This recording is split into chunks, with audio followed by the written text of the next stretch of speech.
Hello friends, जय माता दी। मैं हूं अनुपम श्रीवास्तव और आप सभी का अनुपम क्रिएशंस में स्वागत है। आज मैं आपके साथ कुछ टिप्स और ट्रिक्स शेयर कर रही हूं जिनको यूज़ करके आप अपना समय और सामान को सुरक्षित रख सकती हैं। वैसे तो हर घर में गैस जलाने के लिए लाइटर का यूज़ होता है, लेकिन हमें माचिस भी यूज़ करनी पड़ती है। तब जब हम पूजा करने के लिए जाते हैं तो हमें आरती जलाने के लिए, अगरबत्ती जलाने के लिए माचिस की ज़रूरत पड़ती है। बरसात के दिनों में अगर हम माचिस ऐसे ही छोड़ दें तो ये माचिस बहुत जल्दी सील जाती है और लाख कोशिश करने के बावजूद भी ये जलती नहीं है। तो हम ऐसा क्या करें कि हमारी माचिस बरसात के मौसम में भी सुरक्षित रहे, जैसे ही हम जलाएं ये जल जाए। इसके लिए हम क्या करें?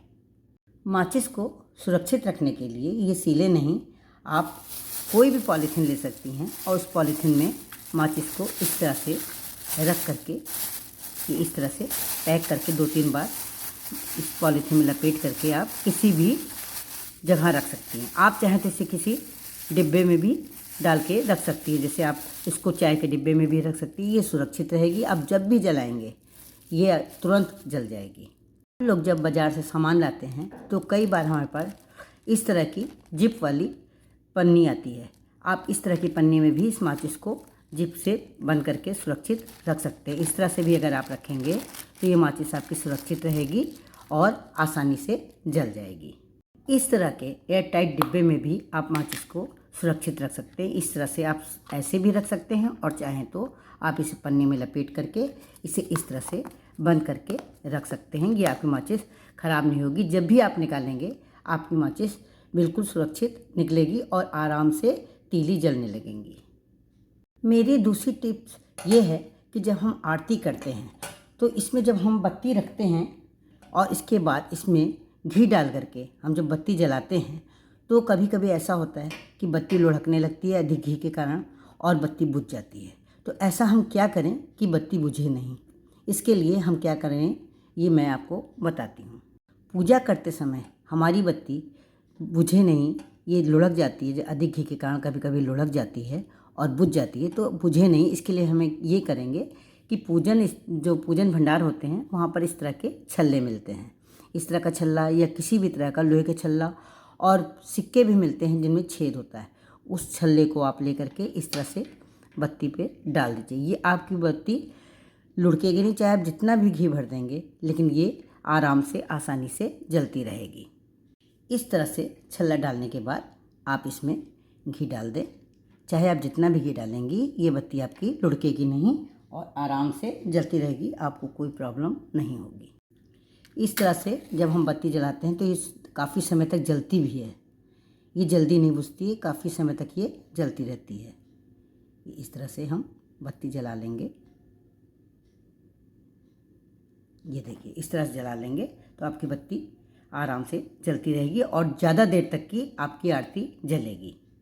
एक बात मैं आपको ये भी बताना चाहूँगी कि पूजन स्थल पर माचिस को नहीं रखते हैं। इसको आप जहाँ पर पूजा कर रही हो, जहाँ पर आपके भगवान स्थापित हो, वहाँ नहीं रखेंगे। उसके नीचे की अलमारी में या साइड की अलमारी में कहीं भी रख सकती हैं।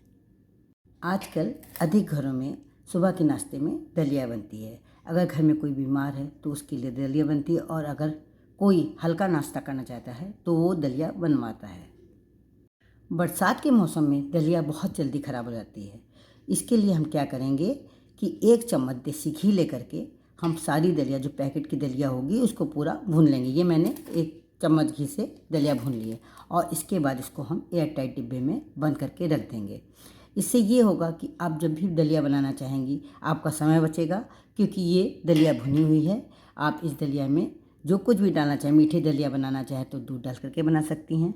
नमकीन दलिया बनाना चाहें तो इसमें आपको बिना भुने हुए किसी मरीज के लिए या कोई हल्का भोजन करना चाहता हो उसके लिए तुरंत इसमें कोई भी सब्ज़ी डाल करके और प्याज टमाटर डाल करके आराम से बना सकती हैं। इस तरह से जब दलिया आप भून करके रखेंगी तो आपकी दलिया ख़राब भी नहीं होगी और आपको बनाने में अधिक वक्त भी नहीं लगेगा। दलिया की तरह ही आप रवा या सूजी, इसको भी इसी तरह से 1 चम्मच घी में भून करके रख सकती हैं। जब भी आप हलवा या खीर कुछ भी बनाना चाहें तो उससे बना सकती हैं। एयर टाइट डिब्बे में रखने से वो मानसून के समय में ख़राब नहीं होगा। बरसात के मौसम में शक्कर और नमक भी बहुत ही जल्दी सीलने लगते हैं, उनमें नमी आ जाती है और वो डिब्बे में चिपकने लगते हैं। तो पहली बात, जब भी आप चीनी खरीदें तो चीनी देख करके खरीदें, वो एकदम सूखी हुई खरीदें। दूसरी बात कि आप इसको यूज़ करने के लिए एक एयर टाइट डिब्बे में रखें। और तीसरी बात, इसको नमी से बचाने के लिए इसमें आप कुछ दाने चावल के मिला दें। इसमें कुछ दाने चावल के मिला देंगे तो ये चावल के दाने सारी नमी सोख लेंगे और आपकी चीनी जो है वो सुरक्षित रहेगी, इसमें नमी नहीं आएगी।